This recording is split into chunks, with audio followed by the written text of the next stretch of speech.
Bismillahirrahmanirrahim. Alhamdulillahirabbil alamin wassalatu wassalam ala asyrafil anbiya'i wal mursalin wa ala alihi wa sahbihi ajma'in. Subhanaka la ilma lana illa ma 'allamtana innaka antal alimul hakim. Rabbi shrah li sadri wa yassir li amri wahlul 'uqdatam min lisani yafqahu qawli. Amma ba'd. Alhamdulillah ala nikmatil Islam, alhamdulillah ala nikmatil iman wa kafa biha min ni'mah. Allahumma barik lana fi Rajab wa Sya'ban wa ballighna Ramadan wa ballighna Ramadan wa ballighna Ramadan wa a'inna 'ala as-siyam wal qiyam wa qira'atil Qur'an wa qanni'na bil yasir minal manam.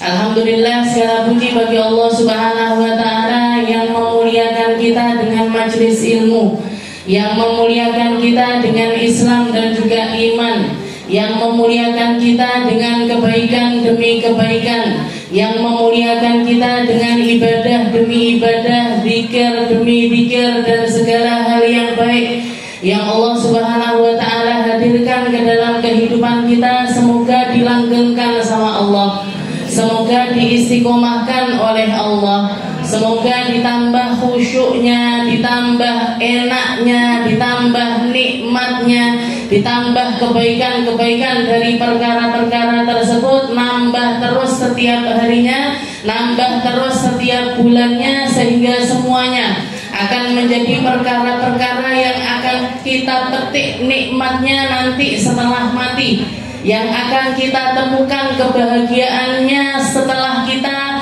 berada di alam keabadian, yang akan menjadikan kita hamba-hamba yang dicinta dan diridhoi oleh Allah Subhanahu wa taala dunia sampai akhirat kita.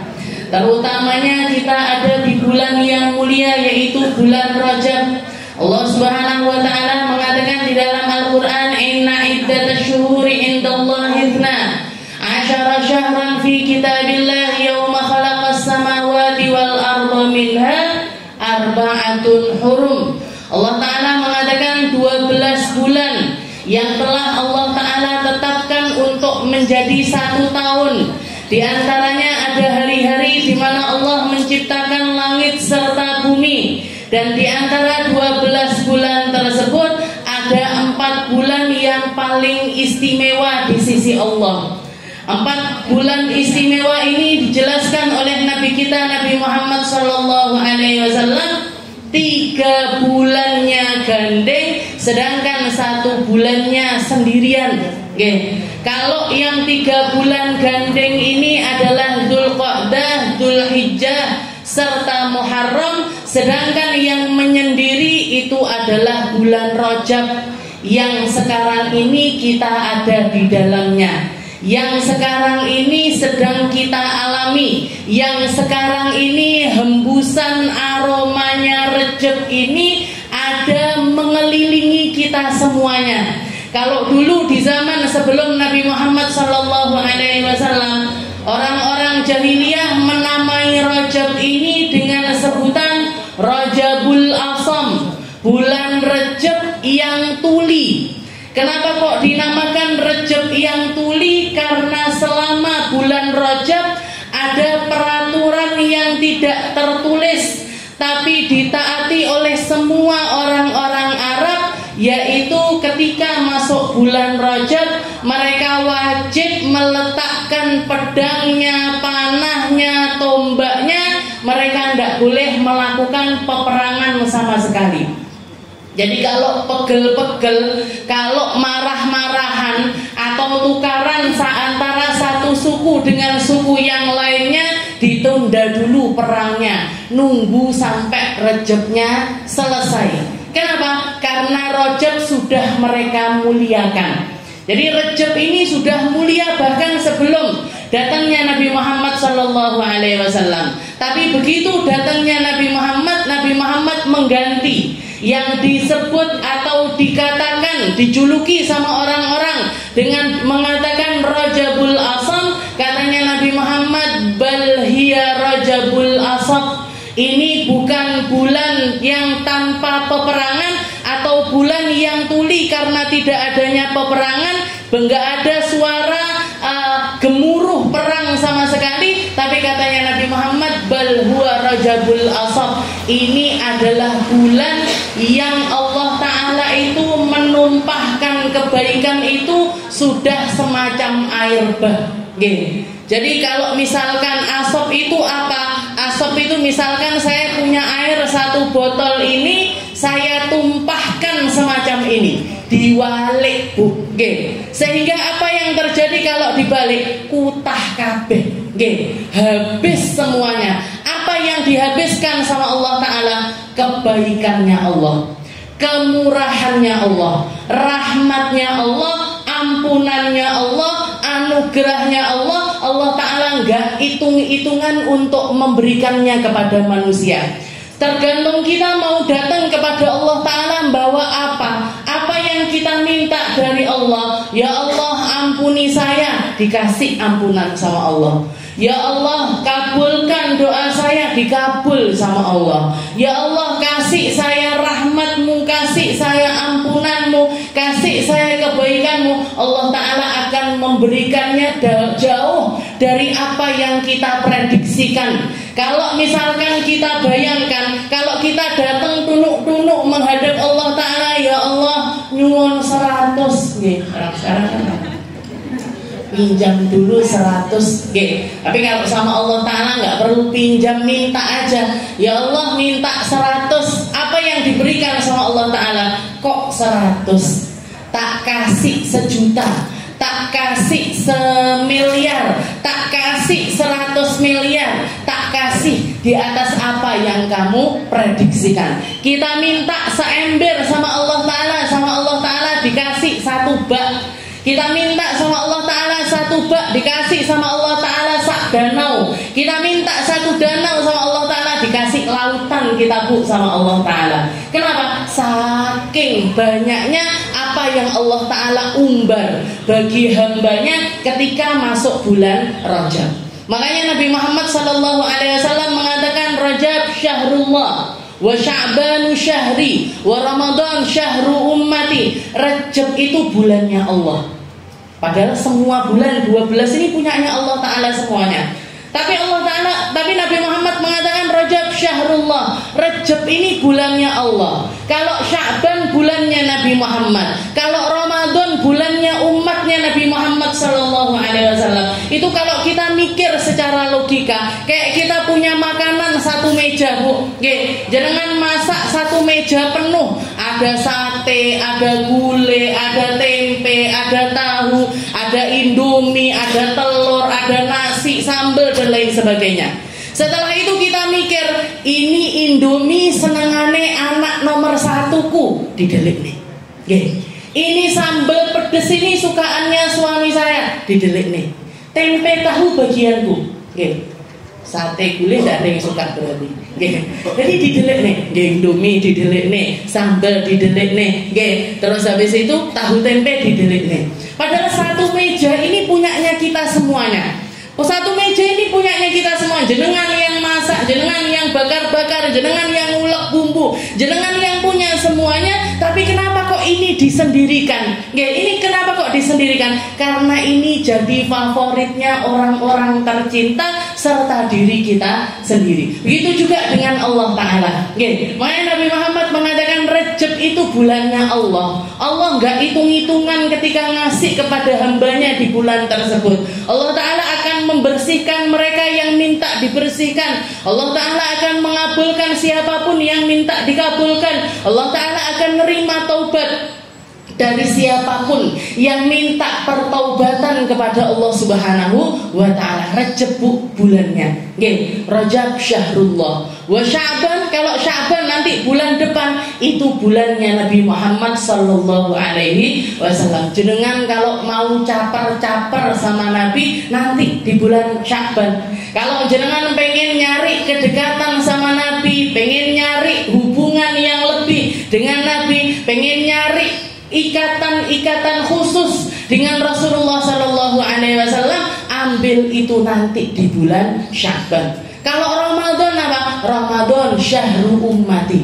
Ramadan itu bulannya umatnya Nabi Muhammad sallallahu alaihi wasallam. Sakarpe hamba Allah dikasih opsi pilihan macam-macam ibadah, dikasih opsi pilihan berbagai macam hal kebaikan yang bisa kita lakukan. Terserah kita mau ngambil porsi yang mana dari perkara-perkara baik tersebut. Jadi seperti ini yang dikatakan oleh Nabi Muhammad. Kalau para ulama kita punya julukan yang lain, Rejab itu bulannya nanem, nanti Sya'ban waktunya siram-siram, nanti Ramadan waktunya kita panen. Gimana ada orang panen kalau dia ndak nanem? Gimana orang mau panen kalau dia nanem aja enggak, nyirami juga enggak? Maka yang terjadi di bulan Ramadan, dia enggak akan mendapatkan perkara apapun. Kok bisa enggak dapat perkara apapun? Karena dia enggak ngasih persiapan dari 2 bulan yang sebelumnya. Makanya perkara atau doa yang diajarkan sama Nabi Muhammad untuk kita perbanyak di 2 bulan ini, Rejab sama Sya'ban, diajari sama Nabi untuk membaca Allahumma barik lana fi Rajab wa Sya'ban wa ballighna Ramadan. Ya Allah, berkahi Rejab saya, berkahi Sya'ban saya. Kenapa kok Rejab sama Sya'ban yang minta diberkahi? Karena hanya mereka yang bersiap-siap di bulan ini, di 2 bulan ini, yang akan mendapatkan kebaikannya Ramadan. Masa orang bisa nggak dapat kebaikannya Ramadan? Banyak, Bu. Mereka yang masuk Rejab, oh Rejab ya Bu. Sya'ban, oh ya Sya'ban ngomel Bu. Ramadan, ini bertahannya ibadah paling seminggu pertama aja. Makanya masjid-masjid penuh kalau seminggu pertama Ramadan. Apalagi hari pertama. Rukuwe anyar, sajadahe anyar, klambine anyar, pakai minyak wangi dari atas sampai bawah, ben semangat terawih. Biar semangat terawihnya. Tapi ternyata bertahan berapa lama? 10 dino. Minggu kedua kemana dia? Pindah alam. Pindah alam. Pertamanya di depan rada mundur. Wes nang tengah-tengah mundur neh golek sendengan. Habis golek sendengan, sendel nang omah ndelok TV. Kenapa kok bisa seperti itu?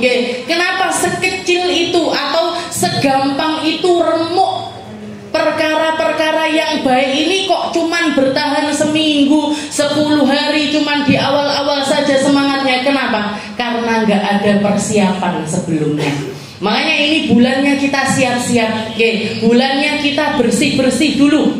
Setelah bersih-bersih kita dandan, setelah kita berdandan, baru kita akan pantas untuk bersanding dengan semua kebaikan yang Allah Ta'ala hamparkan di bulan Ramadan. Kalau kita pengen dapat kebaikannya Qiyamul Lail dari sekarang, Bu, belajarnya Qiyamul Lail, belajarnya bangun malam mulai dari sekarang. Nanti Ramadan sudah istilahnya wes toto.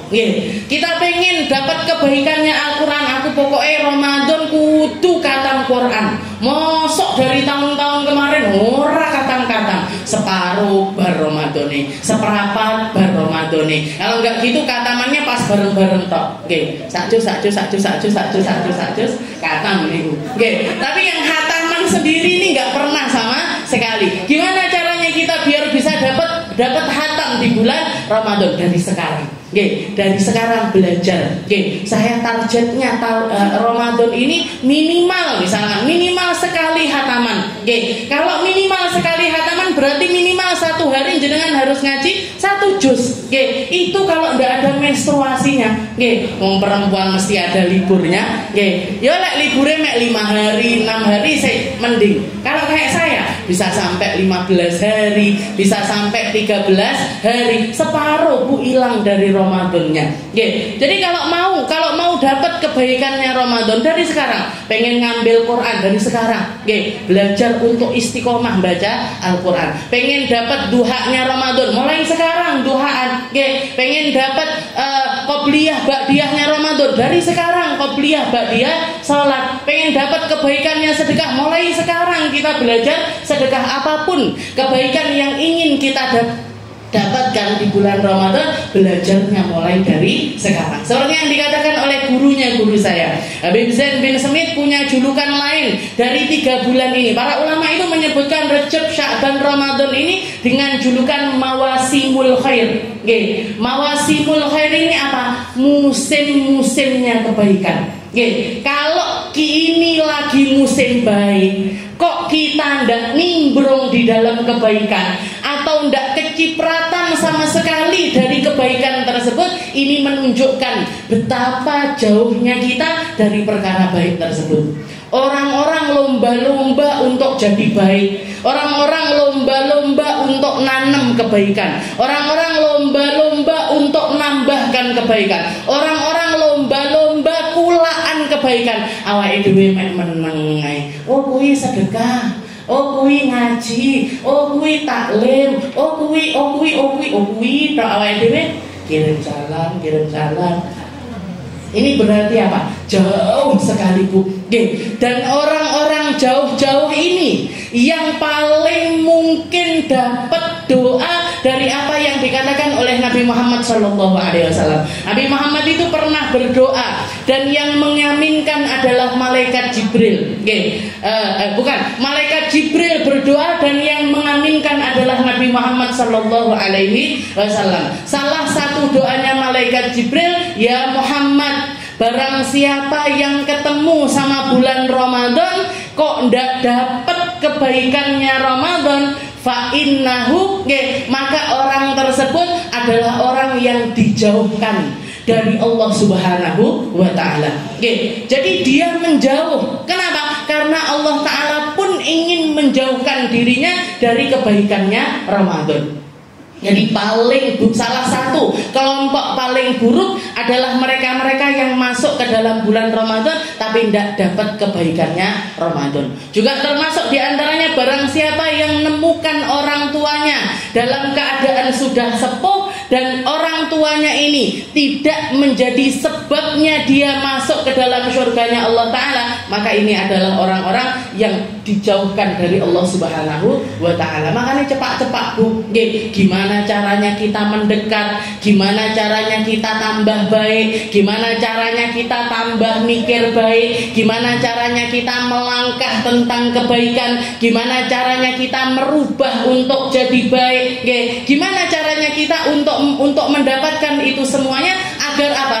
Agar Ramadan kita ini tidak berlalu begitu saja, tapi menjadi madrasahnya kita. Naik kelas kita dengan Ramadan, naik pangkat kita dengan Ramadan, tambah mulia kita dengan Ramadan, bukan tambah dihinakan oleh Allah Subhanahu wa ta'ala. Na'udzubillahi min dzalik.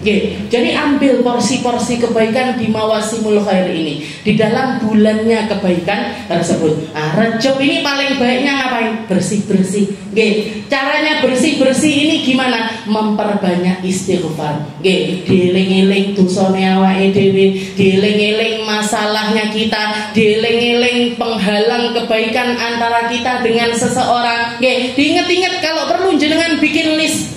Kalau perlu kita bikin listnya. Aku duwe masalah karo kancaku sing iki, aku punya masalah sama saudaraku yang ini, saya punya masalah sama tetanggaku yang ini, saya punya masalah dengan otakku yang ini, dengan telingaku yang ini, dengan mataku yang ini, dengan lisanku yang ini, dengan tanganku, kakiku yang ini. Iki dosaku, dosa tangan saya ini, dosa lisan saya ini.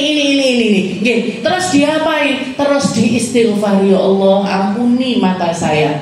Ya Allah, ampuni kaki saya. Ya Allah, ampuni tangan saya. Ya Allah, perbaiki hubungan saya dengan orang ini, perbaiki hubungan saya dengan saudaraku yang ini. Saya sambung lagi, saya perbaiki lagi, saya perindah lagi. Jangan sampai perkara-perkara ini karena disebabkan warisan, karena disebabkan kesalahpahaman, dan karena disebabkan utang piutang, karena disebabkan ini itu dan lain sebagainya, menghalangi saya untuk dititipi perkara-perkara yang baik dari Allah Subhanahu wa ta'ala. Jenengan list kalau perlu. Rajab ini waktunya kita bersih-bersih. Setelah bersih ngapain? Setelah bersih ngapain? Nah, di bulan Sya'ban dandan. mata yang dulunya melihat yang buruk dikasih sekarang pandangan-pandangan yang baik. Ngelihat ulama, ngelihat Al-Quran, ngelihat kitab, ngelihat hal-hal yang indah, ngelihat perkara, ngambil porsi pandangan dari pandangannya Nabi Muhammad SAW.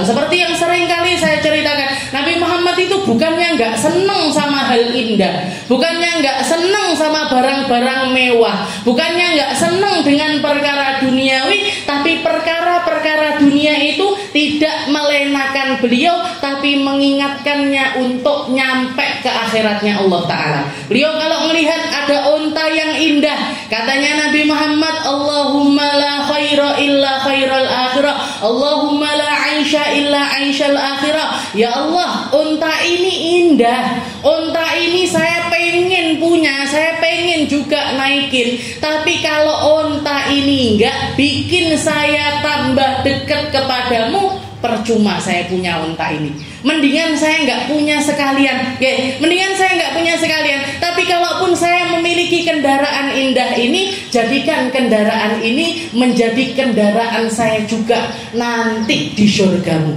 Jadi silahkan, jenengan mau punya rumah gede, jenengan mau punya kendaraan mewah, mau punya jilbab mahal, tas mahal, sepatu mahal, apa nek bu sing mahal? Apa aja yang indah-indah itu silahkan, tapi katakan Allahumma la aisha illa aishal akhirah. Ya Allah, ini perkara indah-indah ini, perkara mahal-mahal ini, kalau bikin saya sengsara di akhirat percuma.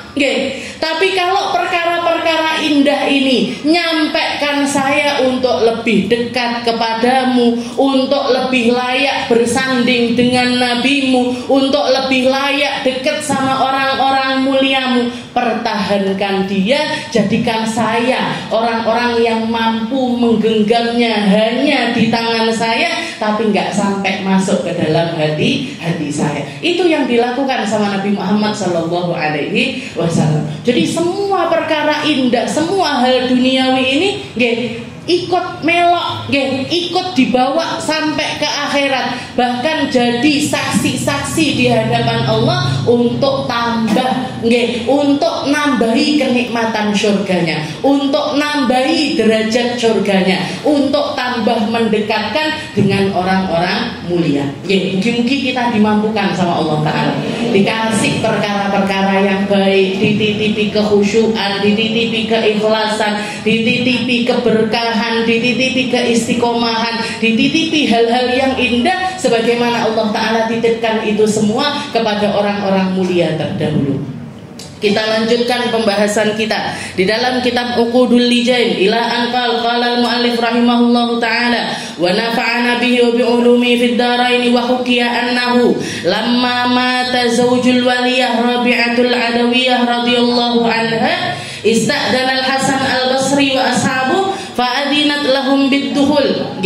Dikatakan di sini, beliau setelah membahas tentang ahwalnya perempuan akhir zaman, tentang bagaimana perempuan terbiasa keluar rumah, terbiasa ngumbar aurat, terbiasa ngumbar kecantikan, terbiasa ngomong di hadapan laki-laki, bekerja dan lain sebagainya. Kita lakukan, istilahnya kita ambil ini pelajaran dan kita amalkan semampu kita, Bu. Kita amalkan semampu kita sesuai dengan porsi kita, sambil terus minta untuk diampuni sama Allah Ta'ala dan ditambahi hidayahnya untuk nutup aurat dan memiliki kebaikan-kebaikan di dalam, seperti yang dilakukan oleh perempuan-perempuan terdahulu. Setelah itu beliau menceritakan tentang haliahnya seorang perempuan yang cukup terkenal, perempuan yang mungkin jenengan semuanya sudah kenal dengan namanya, walaupun nggak pernah ketemu sama orangnya, tapi pernah dengar tentang perempuan tersebut, yaitu salah satu tokoh sufi yang bernama Rabi'atul Adawiyah. Pernah dengar, Bu, Rabi'atul Adawiyah? Jadi Rabi'atul Adawiyah ini seorang perempuan, tapi terkenal luar biasa di dunia agama, istilahnya orang-orang yang memilih untuk jalan di jalannya Nabi Muhammad SAW, salah satu idola lah, istilahnya seperti itu. Salah satu satu perempuan yang haliah kehidupannya itu menjadi inspirasi serta teladan bagi banyak sekali perempuan. Bahkan syair-syairnya itu dibukukan dan masih banyak dibahas oleh orang-orang yang istilahnya takjub dengan cara fikir dan juga keputusan-keputusan di dalam kehidupannya Rabi'atul Adawiyah. Sayyidah Rabi'atul Adawiyah ini salah seorang perempuan yang terkenal dengan ibadahnya yang sangat banyak. Beliau dalam satu hari itu minimal membaca salawat kepada Nabi Muhammad SAW itu sebanyak 25.000 kali.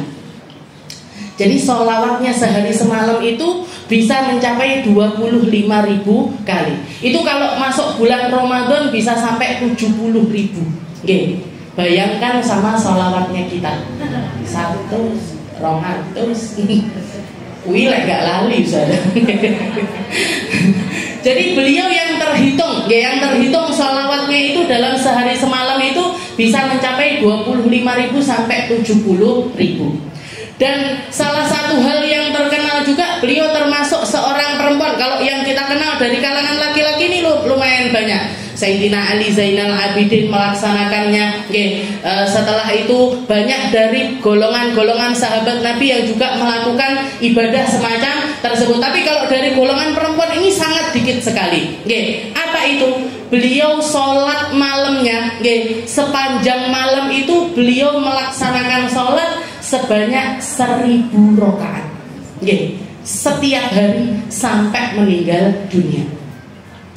Bahkan dikatakan Rabi'atul Adawiyah ini beliau menggali kuburannya sendiri. Jadi sebelum meninggal sudah menyiapkan. Kalau orang rata-rata biasanya yang dicepak kain kafan ataupun juga peralatan untuk meninggal dunia, beliau sudah menyiapkan kuburannya sebelum beliau meninggal.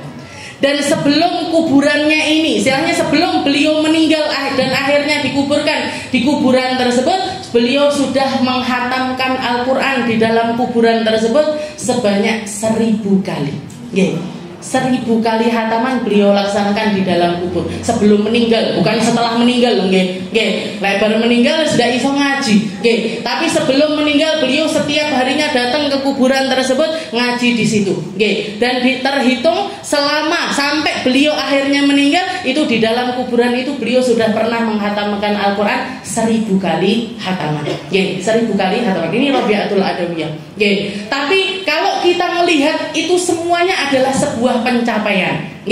Kalau kita ngomongin tentang masalah sholat 1.000 rakaat piye carane? Wong witiran 3 rakaat kadang kadang enggak lali. Kecuali Ramadan mboten lali jenengan sama witir. Kok witir? Tarawih itu loh ngitung terus. Mek 23 rakaat. 4 6 20 ini cuma 23 rakaat. Gak kepikir Bu, gimana caranya orang sholat sampai 1.000 rakaat. Tapi kalau kita mikirkan kembali, pengen ngicipi rasanya seperti yang dirasakan oleh Sayyidah Rabi'atul Adawiyah, kita icipi mau dari nominal yang terkecil. Ya Allah, saya terawih 23 rakaat sak witire kayak gini rasanya, kayak gini beratnya. Dah neo 1.000. Seperti apa rasanya 1.000 rakaat tersebut? Maka kita akan tahu, dan kita akan yakin kalau kita mengistiqomahkan hal tersebut, ini bukan cuman sekedar amalia, tapi ini adalah sebuah karomah. Ini keramatnya Rabi'atul Adawiyah. Ini hadiah yang Allah Ta'ala berikan karena mujahadahnya, karena keseriusannya, karena cintanya yang luar biasa kepada Allah Ta'ala. Dikasih sama Allah Ta'ala porsi ini loh, Allah Ta'ala pengen menunjukkan orang.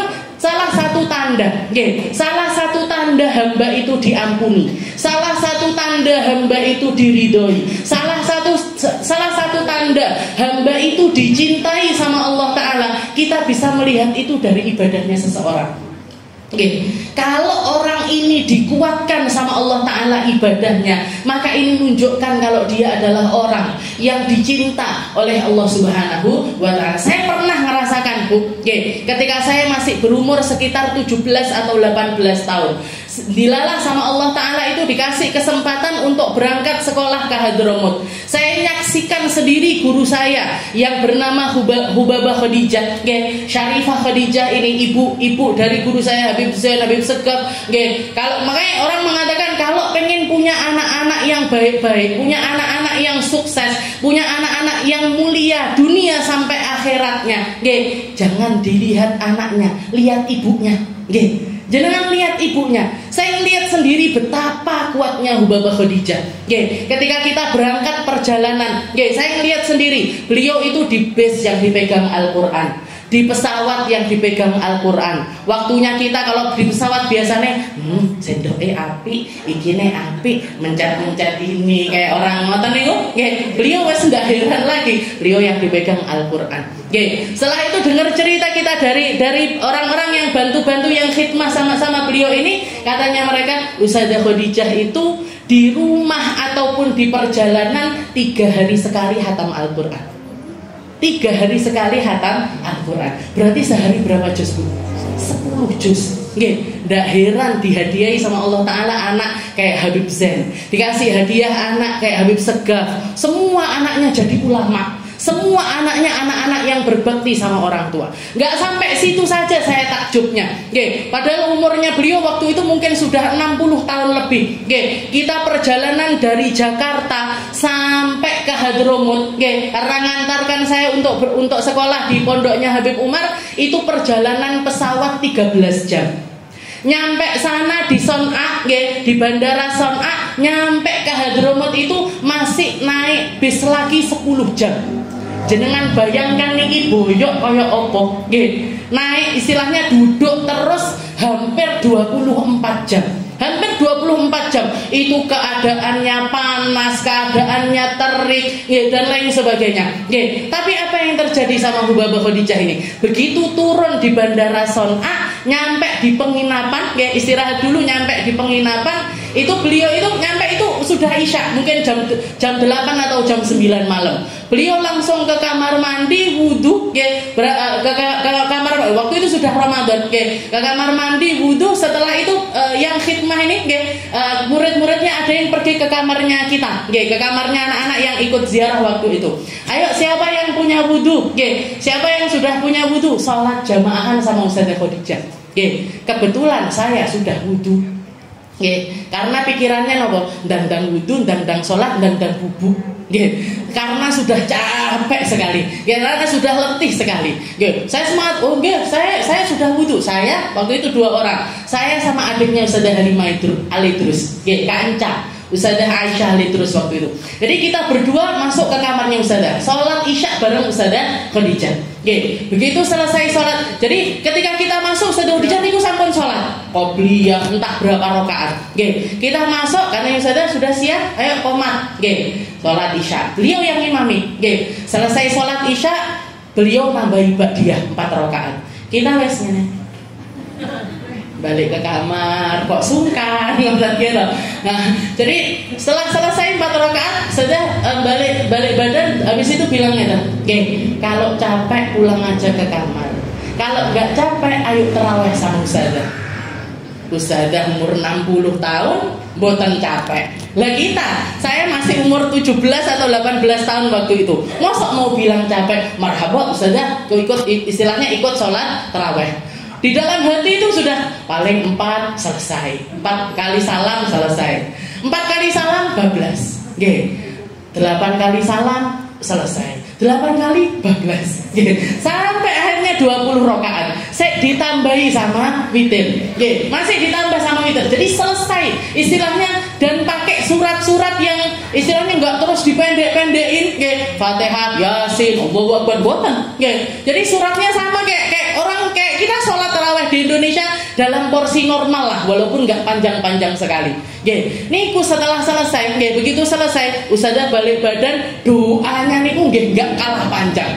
Tunggu sampai kita ngenten-ngenten ya Allah. Niku yang saya lihat sekali, betapa orang kalau dikuatkan sama Allah Ta'ala dia akan kuat. Betapa kalau Allah Ta'ala pengen nitipi kebaikan dengan seseorang, dia akan dapat porsi itu, tidak pandang usianya berapa, tidak pandang keadaannya seperti apa, tidak pandang lemahnya bagaimana, kesele kaya apa. Kalau Allah pengen ngasih itu bakalan dikasih. Sampai kita pulang ke kamar itu disorai sama teman-teman sak kamar. Disorai sama teman-teman sak kamar ya, yang pengennya pertama istirahat malah dapat jatah macam-macam. Waktu itu sempat kesel. Ya Allah, ini enak banget, habis sholat isya langsung tidur, habis sholat isya langsung tidur. Tapi setelah saya renungkan sekarang, saya yang beruntung.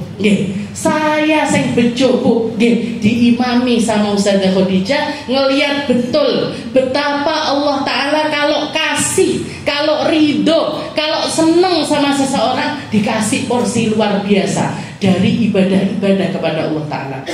Itu belum nyampe situ aja, Bu. Ketika saya pulang, jadi saya sama kakak nih berangkat diantarkan, pulang dijemput sama Ustazah. Ketika pulang beliau ziarah ke Hadramut sebelum umrah Mekah Madinah. Sebelum umrah dan ziarah ke Mekah Madinah, kita sempat ziarah dulu ke Mesir. Ketika nyampe Mesir, putranya Habib Ali, itu hari pertama Ramadan, saya ingat sekali. Habib Ali itu Habib Zain itu sempat mengatakan, nanti hari pertama Ramadan, karena kita harus ziarah ke tempat-tempat yang banyak, besok tidak usah puasa. Besok hari pertama Ramadan itu nggak usah puasa. Pagi-pagi hari pertama Ramadan, jadi niku kita sarapan, ngeteh, ngopi, makan roti, ini itu dan lain sebagainya. Ziarah. Khadijah juga ikut ziarah ke makamnya yang ngarang Burdah, ke makamnya Sayyidah Nafisah, ke makamnya Imam Syafi'i, ke makamnya Sayyidina Hasan, Sayyidina Husain dan lain sebagainya. Nyampe sebelum menjelang maghrib mampir ke resto.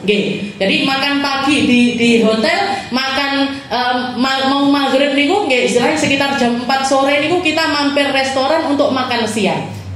Semua ini makanan sudah disajikan di depan mata nih. Mau ngambil lawo, mau ngambil makanan kan sungkan kalau Ustazah Khadijahnya belum ngambil makanan. Ketika kita sudah siap semuanya mau makan, katanya Habib Zain, ayo makan. Ustazah Khadijah nggak makan. Ketika ditanya, mama puasa Zain. Mama puasa. Jadi Ustazah Khadijah justru malah puasa, kita semuanya enggak puasa. Akhirnya apa? Ngenteni sampai maghrib, nunggu enggak? Kan sungkan Ustazah Khadijahnya puasa, masa kita makan di depannya akhirnya nunggu sampai maghrib. Katanya Habib Zain, malunya ya kita sama mama, sama Umi, istilahnya sama Ustazah Khadijah, beliau yang paling sepuh, beliau yang paling renta, beliau yang paling lemah, tapi justru malah puasa di bulan Ramadan. Kita sarapan pagi tadi, ini sudah kerucuk sore. Akhirnya katanya Habib Zain diganti peraturannya, besok semuanya puasa, masih ziarah tetap puasa. Seperti itu. Jadi benar-benar pelajaran yang saya nggak bisa lupa sama sekali, betapa orang terkasihnya Allah. Kalau kita mau lihat ini kekasihnya Allah Ta'ala beneran apa enggak, ini orang benar-benar dapat porsi dari ridhonya Allah Ta'ala apa enggak, kita lihat ibadahnya, kita lihat kesolihahannya. Itu kalau di istilahnya kebaikan dibarengi dengan keistiqomahan, itulah orang baik yang sebenarnya. Itulah hamba terkasihnya Allah Ta'ala yang sebenarnya. Termasuk juga Sayyidah Rabi'atul Adawiyah. Jadi dikatakan di sini beliau menceritakan wa hukiya annahu lamma mata zaujul waliyah Rabi'atul Adawiyah radhiyallahu anha. Sayyidah Rabi'atul Adawiyah ini ceritanya macam-macam. Jadi ada banyak versi. Ada yang mengatakan beliau pernah menikah, ada yang mengatakan beliau memilih untuk tidak menikah. Jadi ada banyak versi. Ada yang mengatakan beliau tinggalnya di Basrah, ada yang mengatakan beliau tinggalnya di Palestina. Tapi apapun itu, tapi yang pasti ada seorang perempuan salihah yang bernama Rabi'atul Adawiyah. Yang diceritakan oleh pengarang Uqudul Lijan di sini, beliau menceritakan wa hukiya annahu, diceritakan bahwasanya Sayyidah Rabi'atul Adawiyah ini ketika suaminya wafat, ketika suaminya meninggal dunia, Ista'danal Hasan Al-Basri, beliau sezaman dengan Sayyidina Hasan Al-Basri. Hasan Al-Basri ini seorang ulama terkemuka di masa tabi'in. Beliau salah satu murid terbaiknya Sayyidina Ali bin Abi Thalib, menantunya Nabi Muhammad Shallallahu Alaihi Wasallam. Dikatakan ketika Sayyidah Rabi'atul Adawiyah ini menjanda, istilahnya suaminya meninggal, yang datang melamar ini pentolan-pentolannya umat Islam. Sayyidina Hasan Al-Basri datang melamar, Sufyan Ats-Tsauri datang untuk melamar, Malik bin Dinar datang untuk melamar, dan masih banyak lagi. Ulama-ulama terkemuka mendatangi Sayyidah Rabi'atul Adawiyah untuk memperistri beliau. Mereka mengutarakan, wahai Rabi'ah, kamu adalah perempuan yang terkenal dengan kebaikannya, terkenal dengan kesalihahannya. Sekarang suamimu sudah meninggal dunia, maka izinkan kami untuk melamar kamu. Nyari barokah, nyari barokah dari perempuan mulia ini, biar misalkan jika dikaruniai sama Allah Ta'ala anak ini akan dapat kebaikan dari Sayyidah Rabi'atul Adawiyah. Maka dikatakan para laki-laki ini, pentolan-pentolan ulama-ulama ini ditanteng sama Sayyidah Rabi'atul Adawiyah. Saya nanya sekali lagi, silahnya kalian datang melamar saya, saya tanya, siapa di antara kalian yang paling alim, yang paling punya ilmu yang paling banyak? Delok-delokan ini, sopo iki. Semuanya ulama, semuanya ulama. Tapi semuanya sepakat di antara mereka yang paling alim adalah Sayyidina Hasan Al-Basri. Karena gurunya adalah Sayyidina Ali bin Abi Thalib. Dan beliau adalah beliau ini punya ibu susu salah satu istrinya Rasulullah Shallallahu Alaihi Wasallam. Dari kecil hidup di lingkungan para istri-istrinya Nabi, belajar dari Sayyidah Aisyah, belajar dari Sayyidah Maimunah, belajar dari istri-istrinya Nabi banyak. Jadi alim luar biasa Hasan Al-Basri. Maka dikatakan yang maju waktu itu adalah Sayyidina Hasan Al-Basri. Setelah itu ditanya sama Sayyidah Rabi'atul Adawiyah, wa araftu satran wa jalastu wara as-satar. Tentu saja ngobrolnya enggak langsung tatap-tatapan seperti ini, tapi min warai hijab. Jadi ada gorden yang memisahkan di antara mereka. Di sini bapak-bapak, di sini Sayyidah Rabi'atul Adawiyah. Faqala Hasan wa ashabuh innahu qad mata fakhtari haula'i zuhad man syi'ta. Na'am hubban wa karamatan. Katanya Sayyidah Rabi'ah, kalian datang untuk melamar saya, ini adalah suatu kehormatan untuk saya dan sebuah kemuliaan untuk saya. Tapi nanti saya siapapun yang diajukan, yang kalian pilih, saya akan mengajukan kepada orang tersebut 4 pertanyaan. Maju Sayyidina Hasan Al-Basri, ditanya sama Sayyidah Rabi'ah, wahai Hasan Al-Basri, saya mau nanya pertanyaan pertama. Kalau misalkan nanti, kalau kamu bisa menjawab 4 pertanyaan saya bersedia untuk jadi istrimu. Kalau kamu tidak bisa menjawab, saya istilahnya nanti dipikir carry, istilahnya ngoten. Pertanyaan pertama, wahai Hasan Al-Basri, saya ini sekarang adalah seorang muslimah, seorang mukminah. Kira-kira nanti kalau saya meninggal dunia, saya meninggal husnul khotimah apa su'ul khotimah? Kira-kira saya masih bisa mempertahankan iman saya sampai saya meninggal apa enggak? Katanya Sayyidina Hasan Al-Basri, hada amrun ghaib. Ini perkara gaib. Ini perkara yang terjadi di masa depan dan cuman menjadi rahasianya Allah Ta'ala. Saya tidak bisa jawab pertanyaan tersebut. Ya sudah, sekarang pertanyaan kedua. Pertanyaan yang kedua. Saya nanti kalau meninggal dunia, masuk ke dalam kubur saya, mesti ditekoi kalau malaikat mungkar dan juga nakir. Kira-kira saya bisa jawab pertanyaannya dia apa enggak? Jawabannya Sayyidina Hasan Al-Basri sama. Ya, ini saya sendiri juga enggak ngerti iso jawab mungkar nakir apa enggak, apalagi mikirkan jawaban dari dirimu. Karena katanya Rabi'atul Adawiyah, ya sudah, kita pergi ke pertanyaan yang ketiga. Nanti di hari kiamat Allah Ta'ala akan istilahnya membagikan seluruh buku kehidupan kita masing-masing. Ada yang ngambil pakai tangan kanan, ada yang ngambil pakai tangan kiri, ada yang ngambil dari belakang punggungnya. Kira-kira saya ini masuk yang megang pakai tangan kanan apa megang pakai tangan kiri? Diam lagi. Ini saya juga nggak bisa jawab. Pertanyaan yang keempat, pertanyaan yang keempat, nanti orang akan dimasukkan sama Allah Ta'ala. Ada yang selamat masuk surga, ada yang nggak selamat masuk ke dalam neraka. Saya masuk golongan yang masuk surga apa masuk neraka? Karena yang saya tidak Hasan Al-Basri wes nyerah saya. Papat-papatnya nggak bisa jawab.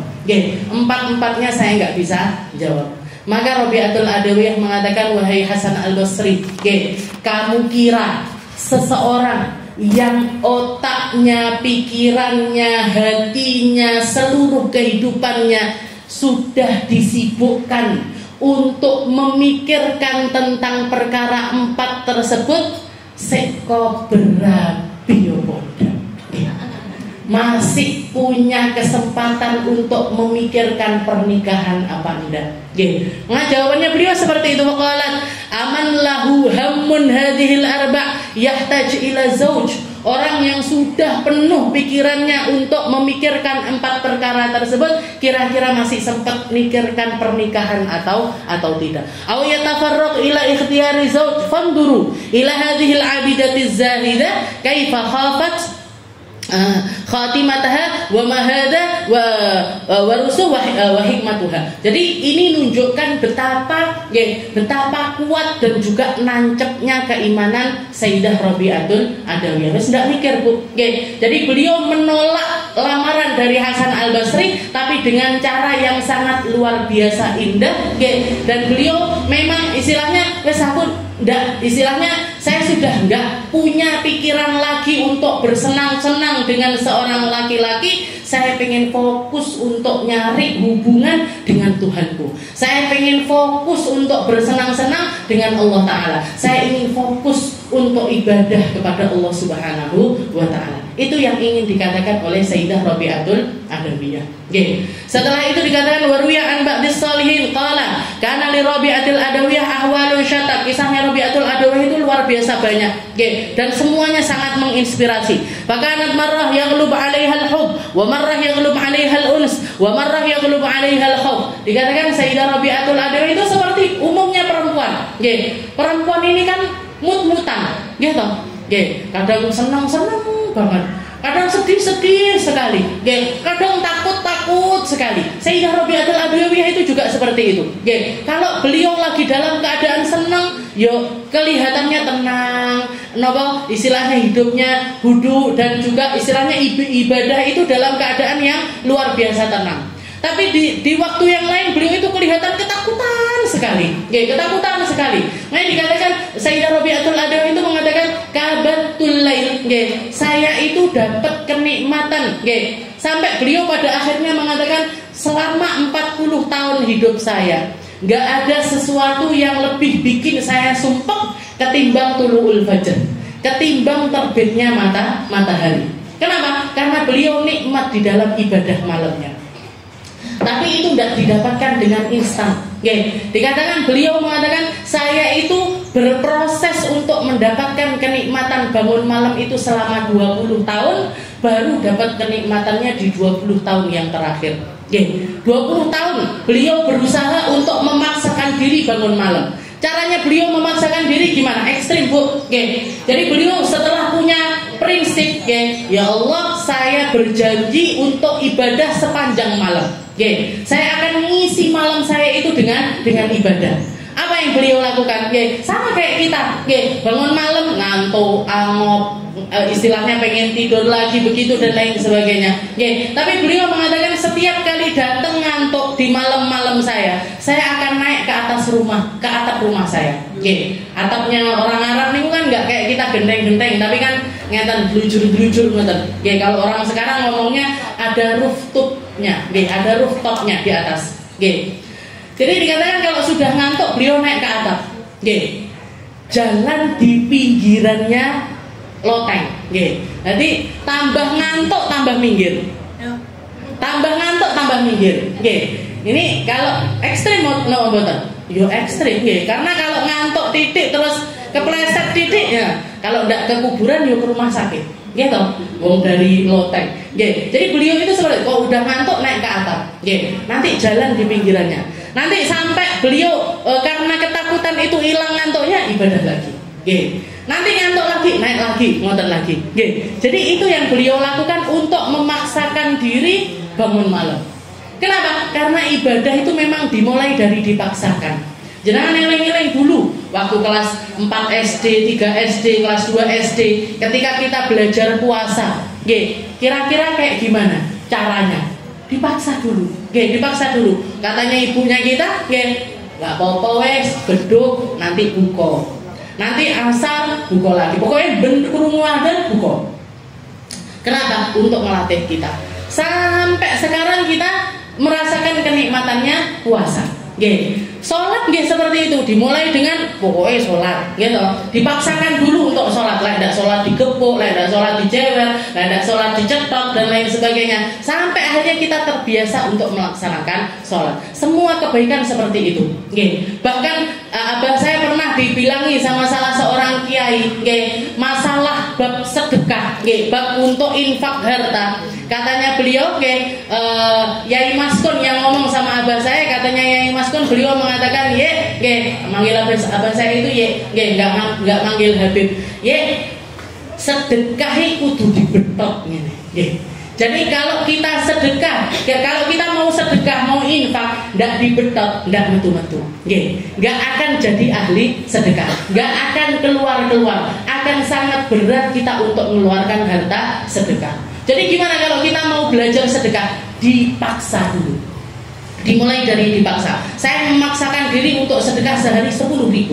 Saya paksakan diri saya untuk sedekah sehari 20.000. Saya paksakan diri saya sedekah sehari 30.000. Naik terus sampai di mana kondisi kita akan diberikan sama Allah Subhanahu wa taala. Jadi seperti itu caranya sedekah. Ini bukan saya mau pamer atau gimana. Sampai di ujung usia abah saya, salah satu hal yang beliau rutinkan untuk keluar sehari 500.000. Itu harus keluar, harus dibagikan. Sehari 500.000 keluar. Jadi tutup toko ngoten 500.000 dikeluarkan. Kudu entek. Sebulan itu harus habis dan tidak pernah tidak habis. Dan tidak pernah tidak habis. Seperti itu caranya. Kalau kita mau jadi ahli sedekah, kudu dibetok, Bu. Dimulai dari berapa? Dimulai dari nominal yang terkecil. 10.000, 20.000, 30.000, 50.000, sampai di tempat mana nanti kita diberikan jatah sama Allah Subhanahu wa taala. Seperti itu caranya sedekah. Jadi semua hal sedekah harus dipaksa. Bangun malam harus dipaksa. Ngaji harus dipaksa. Zikir harus dipaksa. Dipaksa, setelah itu dinikmati, akhirnya terasa nikmat. Dipaksa, dinikmati, setelah itu terasa nikmat. Kalau kita tidak memaksakan dulu, tidak akan dapat kenikmatan dari ibadah tersebut. Ini yang dilakukan sama Sayyidah Rabi'atul Adawiyah. Beliau bisa nyampe derajat semacam itu, dapat punya keramat banyak sekali. Sayyidah Rabi'atul Adawiyah itu keramatnya macam-macam. Jadi kisah dan juga hal yang terjadi kepada diri beliau itu macam-macam sekali. Kita lanjut kalau zaujuha, dikatakan di masa beliau masih punya suami, diceritakan di sini jalastu yauman minal ayam akil wa hiya jalisah bijanibi. Ini yang cerita suaminya. Sayyidah Rabi'atul Adawiyah niku kalau laden-laden di sebelahnya suaminya, setelah nyiapkan makanan di sebelah suaminya, setelah itu beliau duduk. Beliau duduk di samping suaminya. Faqa'atu tadzakkar ahwalu yaumal qiyamah. Suaminya lagi makan, Sayyidah Rabi'atul Adawiyah ini yang diceritakan akhirat terus. Engko nenggone kubur ngene, nenggone padang mahsyar gini. Kira-kira jenengan lagi makan, saya cerita, Bu, jenengan ini apa yakin kitabe ditompo kadek tangan kanan? Ndak situ mangan saja. Ngoten napa mboten kira-kira. Kalau saya jenengan datang ke satu restoran ngoten satu restoran, setelah itu di restorannya itu ditulisi, Bu, eling kiamat sudah dekat. Mau masuk ke pembuatan kira-kira jenengan. Ini mau makan, ini maunya nikmati makanan gitu. Maunya nikmati makanan, maunya nikmati minuman, dealing nih akhirat. Dealing nih akhirat. Engko mati piye, engko neng kuburan piye, nanti dibangkitkan gimana. Kata suaminya, ini dicepak nih makanan tapi dia cerita kiamat-kiamat. Jadi Sayyidah Rabi'ah menceritakan tentang kiamat. Fakultu maka suaminya mengatakan, Daina natahayya bi ta'am. Wis to menengo dhisik aku tak mangan dhisik.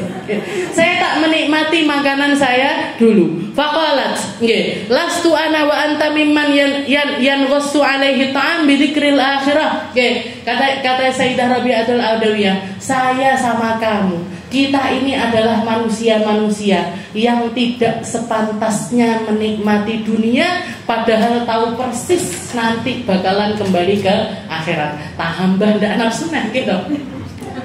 Saya dewi mangan ngoten-ngoten. Ya sira Rabi'atul Adawi itu nyepakne makanan tapi ngomong yang seperti itu di depan suaminya. Tsumma qalat, "Wallah inni lastu uhibbuka hubbal azwaj." Setelah itu Sayyidah Rabi'atul Adawi mengatakan, wahai suamiku, sungguh demi Allah, saya dengan kamu, saya sebagai istrimu dan kamu sebagai suamimu, saya mencintai kamu bukan seperti cintanya seorang istri kepada suami. Bukan seperti cintanya seorang istri kepada suami. Innama uhibbuka hubbal ikhwan, tapi saya mencintai kamu selayaknya seorang saudara. Saya mikirkan saya orang muslim, kamu juga orang muslim, kita harus berusaha sama-sama untuk dapat surga. Saya orang iman, kamu juga orang iman, gimana caranya kita selamat bareng-bareng. Saya orang baik, kamu juga orang baik, gimana caranya kita nyari surga bersama sama saya. Saya nggak melihat kamu sebagai seorang suami, tapi saya melihat kamu sebagai sosok seorang saudara yang harus bergandengan tangan menuju surganya Allah Subhanahu wa ta'ala. Jadi belak-belakan sekali di depan suaminya. Wa kanat idza tabaqat qadran qalat kul hu ya sayyidi fama yasihu jismi illa bitasbih. Kalau enggak gitu, kalau sudah masak menyediakan makanan di depan suaminya, beliau mengatakan kul hu ya sayyidi, wahai tuanku silahkan makan. Kamu makan aja sendiri, saya enggak usah makan. Badanku ini sudah tersehatkan dengan tasbih. Saya cukup zikiran, saya cukup sholawatan, saya cukup baca tahlil, saya cukup membaca Al-Quran dan lain sebagainya. Itu cukup untuk mengenyangkan saya nggak perlu makanan yang semacam ini. Jadi istilahnya derajatnya beliau di depan suami itu seperti itu. Setelah itu suaminya masih yang cerita, beliau mengatakan setelah di dalam tahapan yang seperti itu, akhirnya Sayyidah Rabi'atul Adawiyah mengatakan idhab fatazawwaj. Kayaknya saya sebagai seorang istri nggak bisa menunaikan hak atau kewajiban apa yang harus saya lakukan sebagai seorang istri. Silahkan kamu menikah lagi. Jadi yang nyuruh nikah lagi itu Sayyidah Rabi'atul Adawiyah. Wes rabioneh, saya nggak bisa menunaikan apa yang menjadi kewajibannya seorang perempuan. Disuruh nikah lagi, yang namanya laki-laki disuruh nikah lagi, itu nikah lagi. Fatazawwaj bi thalathi nisa, nikah lagi sama 3 orang perempuan. Jadi punya istri 4.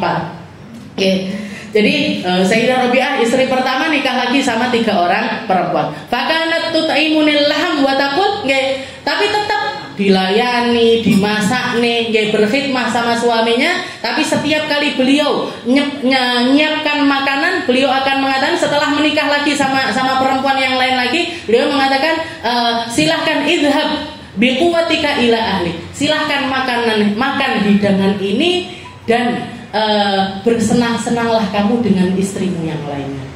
Jadi beliau sudah istilahnya kewajiban untuk makanan, ngeladeni ini dilakukan, tapi untuk masalah biologis itu diserahkan kepada istri-istri yang lainnya. Ini silahkan makan, seneng-seneng kalau bujung sing yo. Silahkan makan. Kuat Bu, saged, mboten saged. Lek ndak saged ndak usah nirukan. Wa kana ta'ihal jin bi kulli ma tatlu. Dan beliau punya karomah yang banyak. Ini salah satu karamat yang pernah terjadi dan ini masyhur kisahnya, banyak diceritakan dan diriwayatkan oleh banyak orang. Sayyidah Rabi'atul Adawi itu sepeninggal dari suaminya, beliau tinggal sendirian di rumah. Jadi beliau punya satu rumah kecil sederhana, dipakai untuk ibadah, dipakai hidup sehari-hari dan jarang sekali keluar rumah. Dikatakan suatu malam datang seorang pencuri masuk lewat jendela ke rumahnya Sayyidah Rabi'ah. Didelok di rumah itu nggak ada harta apa-apa, duit nggak enek, emas nggak ada, semua nggak ada harta sama sekali. Rumahnya sangat sederhana. Satu-satunya hal yang bisa dicuri bajunya Sayyidah Rabi'ah. Akhirnya bajunya ini tadi diambil sama pencuri tersebut, dibuntel. Mau Sayyidah Rabi'ahnya ada, lagi sholat ya, lagi sholat. Jadi tapi sudah ngereken sama pencuri yang masuk itu tadi. Si pencurinya ini ngambil bajunya Sayyidah Rabi'ah, mau keluar lewat jendela yang tadi dia masuk, digoleki jendelanya ndak enek. Nggih, digoleki jendelanya ndak ketemu. Ditaruh bajunya, kelihatan jendelanya ada.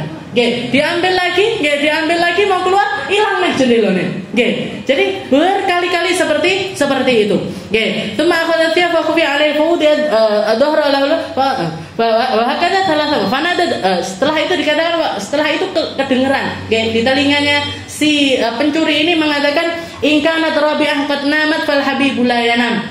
Wahai engkau yang mencuri di rumahnya Rabi'atul Adawiyah, memang istilahnya Rabi'ah Adawiyahnya mungkin dia sedang tidak melihat kamu, tapi Tuhannya Rabi'atul Adawiyah melihat kamu.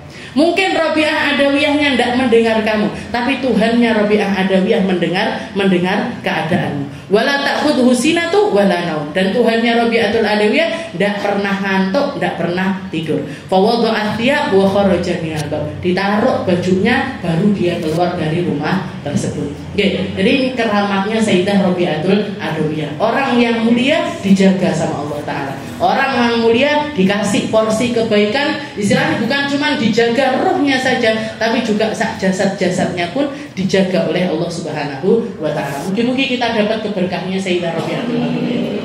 Mungkin kisahnya Sayyidah Rabi'ah ini bisa jadi motivasinya kita untuk memperbanyak ibadah di bulan Rajab, nanti dapat porsi juga di bulan Sya'ban, dan mampu meraih kebaikan-kebaikannya Ramadan. Dan mungkin berkah dari Sayyidah Rabi'atul Adawiyah, Allah Ta'ala berkenan nitipi ibadah kepada diri kita seperti yang dititipkan kepada Sayyidah Rabi'ah, mulai dari Al-Qur'annya, zikirnya, sholawatnya, sholatnya, dan juga berbagai macam kebaikan yang ada pada diri beliau. Semoga Allah Ta'ala berikan juga kepada kita, semoga diberkahkan juga untuk kita, dan semoga diistiqomahkan untuk kita sampai akhir hayat kita, dan semoga kita masuk di dalam golongannya orang-orang yang sejalan dengan Sayyidah Rabi'atul Adawiyah. Ada di belakangnya beliau yang sudah pasti, beliau ada di belakangnya Sayyidah Fatimah Zahra, Sayyidah Khadijatul Kubra, atau Sayyidah Aisyah Ridho, perempuan-perempuan istimewa di samping, di sisi Nabi kita Nabi Muhammad sallallahu alaihi